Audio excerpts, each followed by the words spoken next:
What's up, sports fans? Yes, we are here for another video. This is Undrafted Views. We're here. We talk sports from the sidelines.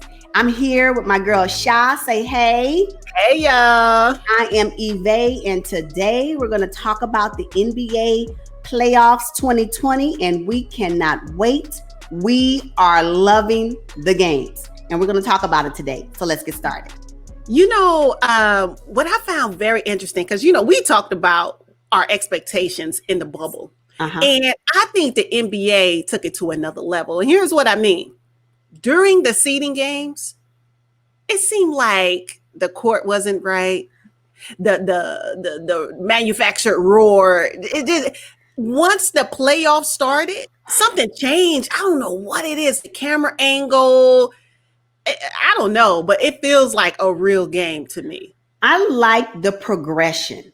I remember in a couple of videos back, we talked about how the 8 games felt like AAU tournament, and it just didn't seem like it was really exciting to watch. I didn't like hearing the sneakers across the floor, but I can say that I believe that the NBA took all of the feedback they may have received from fans, and they really have shaped a game today in the playoffs that is really amazing to watch.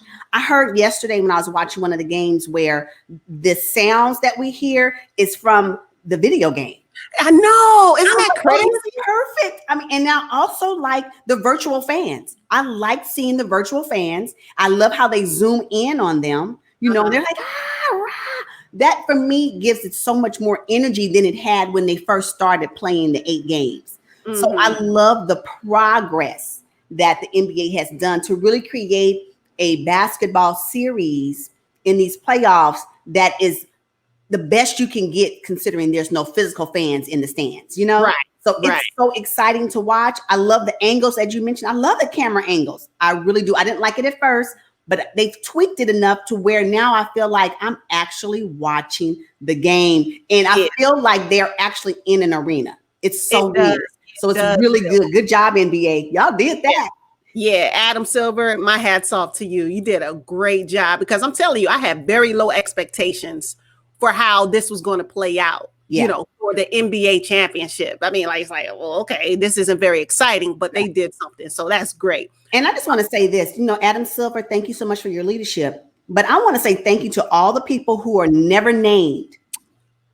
Your marketing team, your digital team, the teams that are making sure that your audio and video teams. I want to say thank you to all those people, because those people who are unseen are making it happen. Although Adam Silver, yes, he's the face, and we say, oh, good.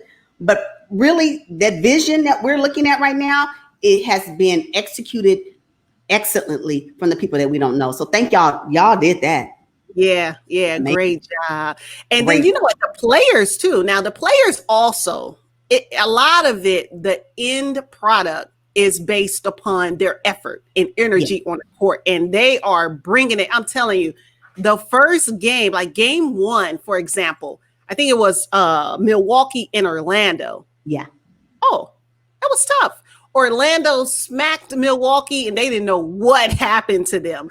They are playing with an increased energy, and we've seen some disappointments. Like, there's no way Orlando should have won a game against the Milwaukee Bucks. There's absolutely no way.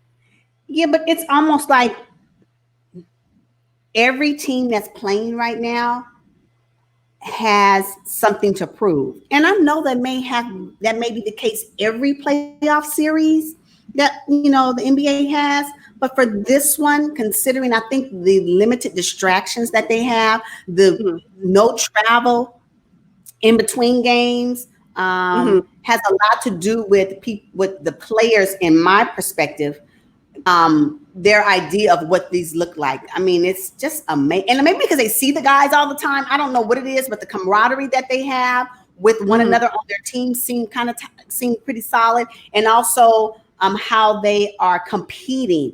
It's almost super intense, and I love it. The fire that these teams have is must see TV. It's really, really good.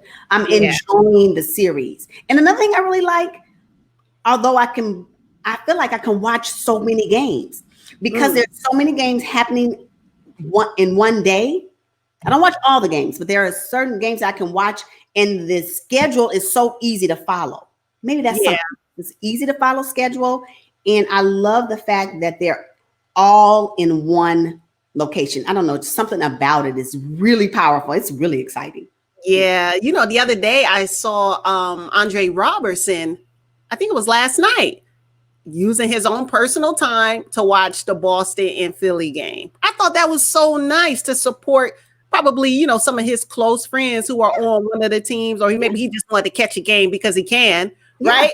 Yeah. I mean, it's right there. It's not like you got to fly out somewhere. It's like, oh, you know what? I feel like going into the gym today, watch a game. Boom. I think it's great. I love it. I also love and I think that they actually need to take this virtual setting to the future. And I'm not saying that they should no longer have fans and stands. Yes, but there are people at home who are just equally invested in the games that unfortunately just can't afford to go. I'm not going to pay the money for the tickets, right? But I am a fan, and my watching of the game does help with your advertising dollars. So don't miss me at home, right? So the fact that they have these screens up, they should find a way to incorporate these screens in the stadiums for those fans who are unable to attend but still want to be involved in the games real time. I love it. I think it's something they can take on. Oh yeah, absolutely. Great. They got the money, and these arenas, they have the space. Stop it. You can put it at the very top. It can be above the pigeon seats. You can put the screens up there. And you can have your fans at home still participate in the games, in just the playoff games. I don't think they should do it for the regular season games. It's really critical just for the playoff games, but it's such a good look for them, and it gets the people at home equally involved in the games. And Adam Silver, did you hear that? You make sure you credit Undrafted Views if y'all do that in the future for 2021. Don't try to take my recommendation and not give me credit. Wow. You pay me too. No, but you can. I think it's a great idea. Okay. One last thing I want to say regarding the general feel is they had nerve to try to promote the WNBA games. They don't have virtual fans. All I saw on the side was like a black screen. Don't do the WNBA like that. Come on. I know. Okay, that's all I'm gonna say about that. I mean, but that's a shame. Yeah, I know that the WNBA, those girls are playing hard, and I don't know what the NBA or WNBA is. The WNBA under the NBA umbrella? Yes. All the funding comes from the NBA to. Yeah, WNBA, I think the revenue is like almost nil. Is that a word? Yes. No, zero. No. I don't think they bring in much money, especially in this Wubble setting. First of all, Wubble, don't do that. Why can't be the bubble? Why can't be the bubble? WNBA bubble. I know. See? Because they're women? See? I was disappointed.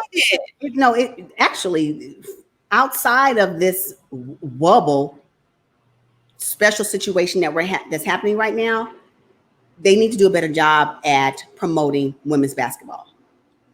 There are girls out here that are balling. There are aspiring, young ladies who want to play the sport. They're playing in college right now. They're getting scholarships to play in college. Yeah. They want to play for the WNBA. And you don't believe that women's basketball is as important? Mm-hmm.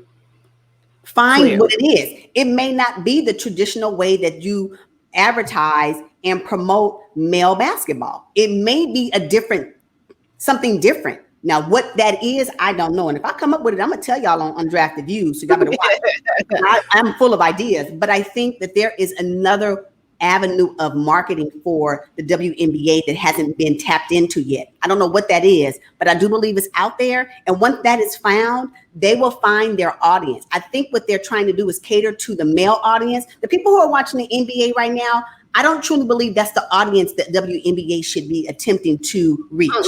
I don't think there's another set of individuals out there that really love women's basketball, and they need to maybe poll those people to find out what is it about the WNBA that you love, you dislike, and how can we shape our marketing and our advertising to help bring in those people. Who are the people that the WNBA can cater to? Because it's not the fans of the NBA. It's just not. And so once the NBA figures out a way to separate that, I believe the WNBA will have its rightful place in the heart of sports fans who love that type of basketball. It's something. Yeah.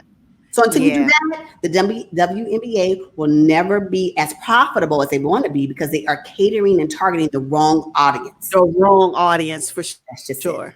For sure. Yeah. So fix it. Okay. So women love basketball. Hello.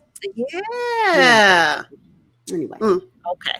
All right. So, hey, and by the way, see you guys on the next episode of Undrafted Views, where we talk sports from the sidelines. Thank you so much for joining us today. We had fun. I hope you had fun. Drop down in the comments and let us know what you think about the games that are going on right now. And until next time. Peace, guys.